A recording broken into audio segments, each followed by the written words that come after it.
guys, welcome back to my next video. First of all, I would like to say sorry for my voice. I'm a bit sick, so my voice is still recovering, so yeah, just to let you know. So today I'm coming back to you guys with the part 2 of the Ryanair questions, because as you might know or might not know, one of the videos that I did about the recruitment process in Ryanair was a huge success for my YouTube.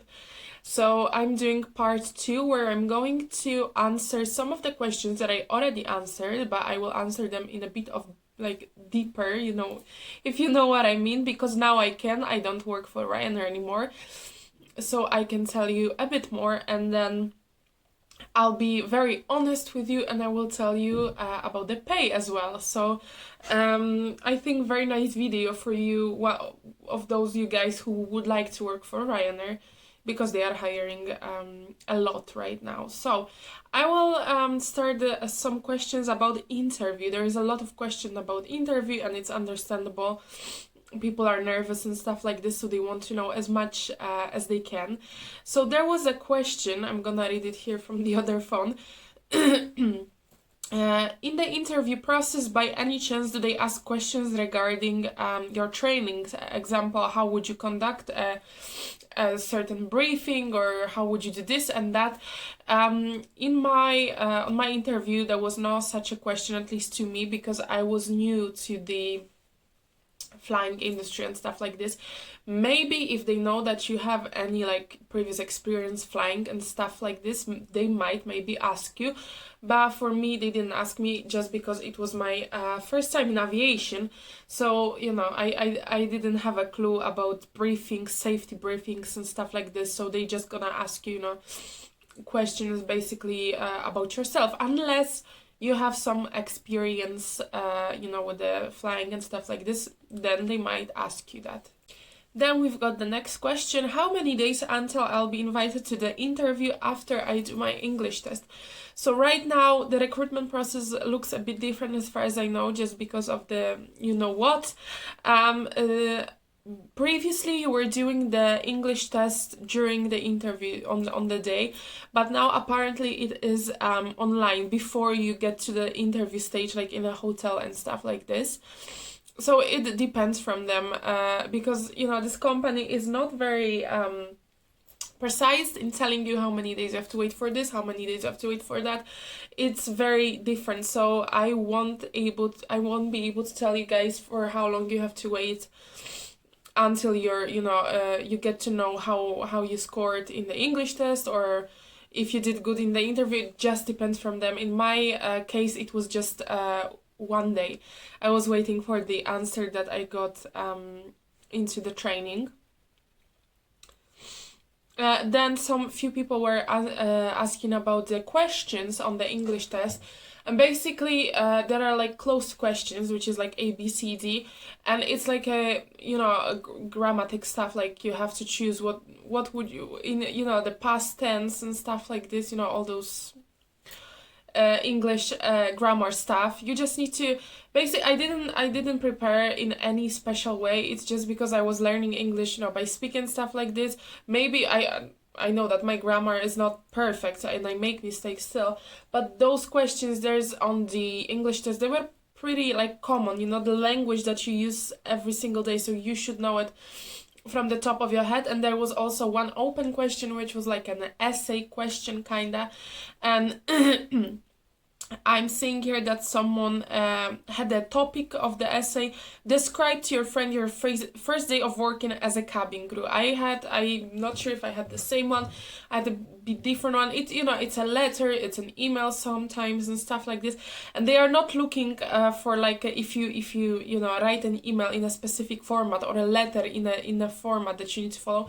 They're gonna look for a grammar and basically how you speak, how would you write it and stuff like this. They don't look if you wrote the letter in a correct, you know, like a specific order. They just look for the grammar and how you speak, how you use your words and stuff like this. So guys, don't worry too much about the English test. If you know English on a very communicative level, you'll be just fine. Then we've got yeah, another one. Oh yeah, about the base.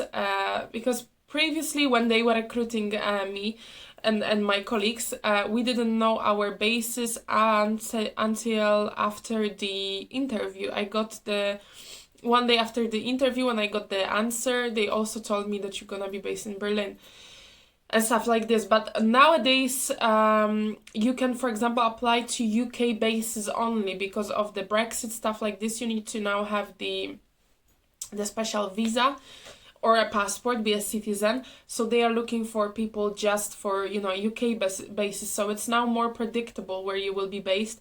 Someone asked me here about Fiumicino Airport, which is in Rome, in Italy. Fiumicino Airport and Ciampino Airport, any airport in Italy is the hardest airports to get as a base, I'd say. Throughout those almost 3 years in the company when I was there were many people that were in the company 4 years, 5 years. They were literally waiting for the transfer, to get their to their favorite bases, to their homes basically, and they couldn't get it. So right now they are recruiting everywhere, so it's more likely that you will get the base that you want. So someone asked me here about the Fiumicino Airport, and someone told me that they're gonna hire 4,000 flight attendants in Italy. Then it's a big chance, if you are from Italy, that you will get one of those Italian bases. Because now it's more predictable. When I was still on my training course, it was unpredictable. You couldn't say where you're gonna be based. Then how long until you hear back after applying for a cabin crew position? It also depends. I think I didn't wait too long. It was either a couple of days or even less. So it just, again, depends from the company. Excuse me.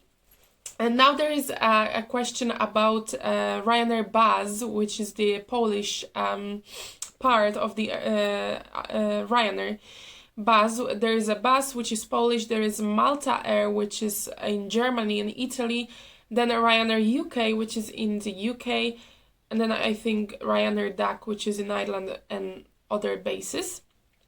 I'm not sure, it's changing. They are coming up with the new names all the time, so it's gonna change for sure. And then someone asked about the Ryanair bus, the Polish one. I applied for the job and I didn't receive any email. Can I go to the recruitment day without any invitation? So again, when I was doing my Jesus, I forgot interview, I forgot the word.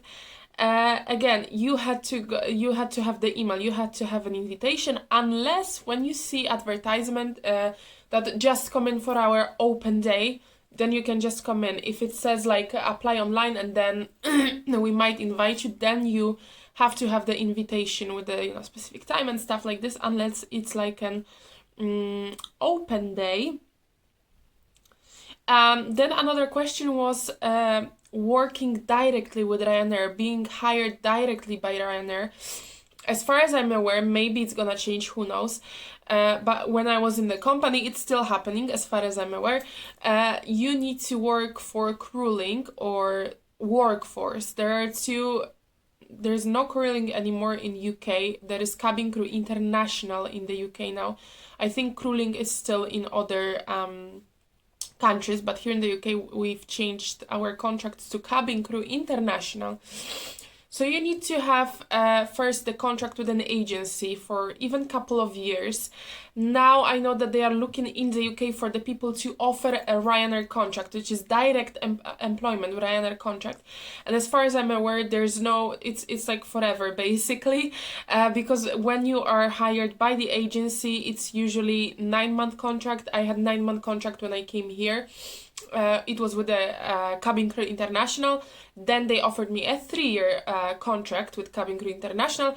But when I was back in Germany, I was with Crewlink, which is another agency, and I had a contract in Germany for 18 months because you can't work on the contract with the agency more than 18 months. So 18 months was the maximum I had with Crewlink.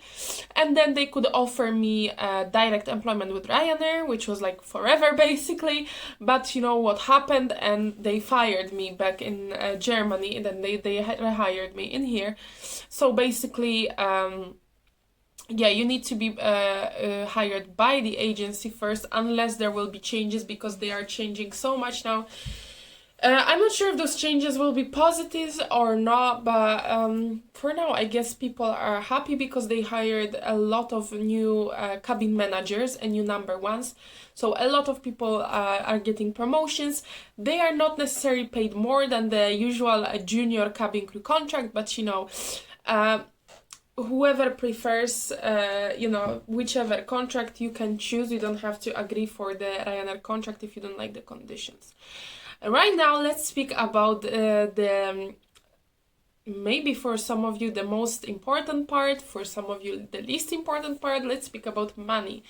How is it? I can't tell you how much I would make with Ryanair directly, because I was never hired by Ryanair directly. And as I mentioned before, I was firstly hired by the Crewlink agency and then Cabin Crew International agency. So let's go back to my Germany times when I was hired by Crewlink. Germany was a good country to live in because I was making twice as much as here in the UK. I'll be telling you the actual numbers right now. So when I started in Berlin, I was with Crewlink. I was making approximately 1,100 to 200 euros.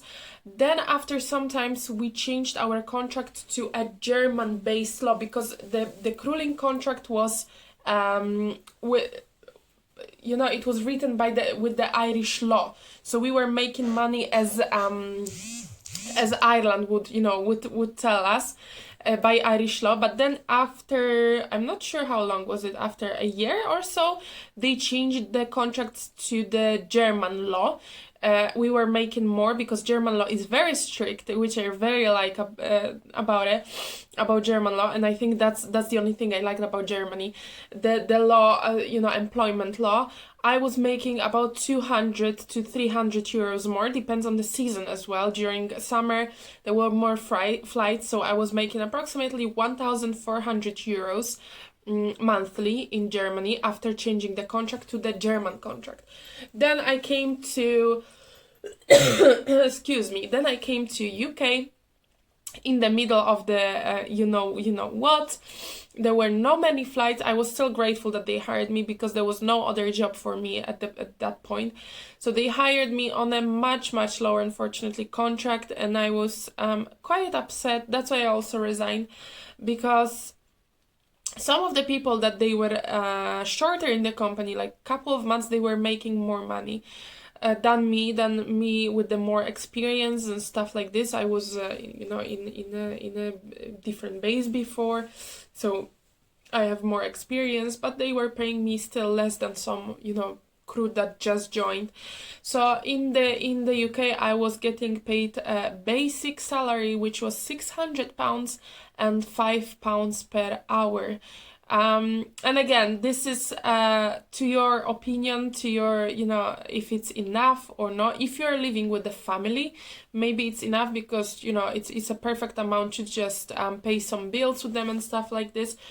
But because I'm living here alone, I don't live with a family, then £600 and £5 per hour was not enough for me. I mean, it was okay. I was able to pay my bills, to pay the rent and stuff like this, but I couldn't save much money as I could save in Germany, for example. I couldn't save it in here. We were not making I was not making 100% money because of the situation in the world. They cut our salary, I think, at 80%, so we were not making 100%. Now I see, when I look at my partner's pay slip, that his basic pay is increasing, and just because I think the seniority as well, the longer you're in the company, it's increasing by year, but I am not sure how much exactly, so I'm not gonna be telling here, but not much. So we are still not getting paid 100%. The people who are still remaining in Ryanair, they do not get paid more. But nowadays they were giving the contracts of the cabin manager of a number one contract, and they were not paid much more from what I was getting. they were paying maybe 100 to 200 pounds more for the number one contracts, and in my opinion it was not enough, you know, to take the responsibility of the whole aircraft, of the passengers, of your crew. I think it's simply not enough, and this was my main reason why I left, because even for a junior crew, you know, we are all a team, and you know, getting paid 600 pounds for literally taking care of 189 passengers, you know, it's not enough. For all we do, you know, like, we are the guardians of the aircraft. Like, if something happens, we are the ones who needs to, you know, do the evacuation, stuff like this. For the safety, you know, we are qualified first aiders, firefighters, and I think it's just not worth it. It's not worth it also to waste your health, because, you know, for that much money you are wasting, because, you know, as we are flying, our body is getting destroyed a bit quicker. But again, if you're happy with those numbers, because this is what you will be getting paid now, around that money that I was getting paid, if you're happy with that, why not? You know, I don't want to tell you just don't go because they don't pay enough and stuff like this. It's up to you. I'm just telling you the numbers, and the decision is absolutely up to you. Also, with this company, unfortunately, you need to be patient. Nowadays, not even nowadays, when I started, they don't pay people. Sometimes, I don't know if they forget or it's on purpose. They just, this month, they didn't pay a basic pay to some of the people from my base, and they didn't pay me my basic pay, which I'm trying to get now for a couple of weeks. I'm trying to contact the office, but unfortunately no luck so far. So imagine if the good that I got paid from my new job, because my old job just didn't pay my basic pay. So I got maybe, I don't even remember how much I got, maybe 400 pounds from Ryanair. And imagine those people that actually still work for Ryanair and they didn't pay them the basic pay. They just, in my opinion, they don't care, because each time someone tries to contact them, they really avoid trying to answer to the people. And now I'm trying to get you know, I'm trying to get some kind of answer from them, and I can't, because they are saying that they are very busy. So I am not sure if it's truth or not, but if they gonna keep doing like this, and another paycheck is coming for me on the 28th of October, because they still have to pay me for the previous month, for the days that I still worked, because I worked a couple of days in September. If they will not pay me, unfortunately, I will have to take the case to the court, just because it's my money, and you know, they just don't care, they don't pay. And again, I don't want you to say, oh, I'm not gonna go just because of what she said. You might have brilliant experience, you might have a different experience. I would definitely recommend it to you if you're looking for some kind of you know, journey and stuff like this, because I would do it all over again, because all the memories that I created, all the people that I met, it is definitely worth it. You know, there are a couple of situations like this that they, you know, you need to actually look at the payslip and count yourself if you got paid correctly, because unfortunately with them, you never know if you're gonna get paid correctly and stuff like this. So that's one of the biggest disadvantages of this company. But memories wise and work wise, I highly recommend it to you guys. Yeah, and I'm gonna just finish on that note. If you have any more questions, guys, do not hesitate to post it here or under the other video. I will be able to answer that. I hope I didn't discourage you from applying to Ryanair or to really any other airline. For example, now in the UK, British Airways is hiring, which I am super excited about. And I was thinking of trying, but then I was like, no. If I want to work again in the aircraft, it will be private. So yeah, if you are interested, you can try British Airways, you can try Ryanair. There's a Wizz Air hiring, the Emirates even I saw. So there is many options, so do not say no straight away, just try. If you don't like it, just, you don't have to do it, remember that. So I hope you enjoyed this video. Leave some likes, comments, and I'll see you in the next video, guys. Bye!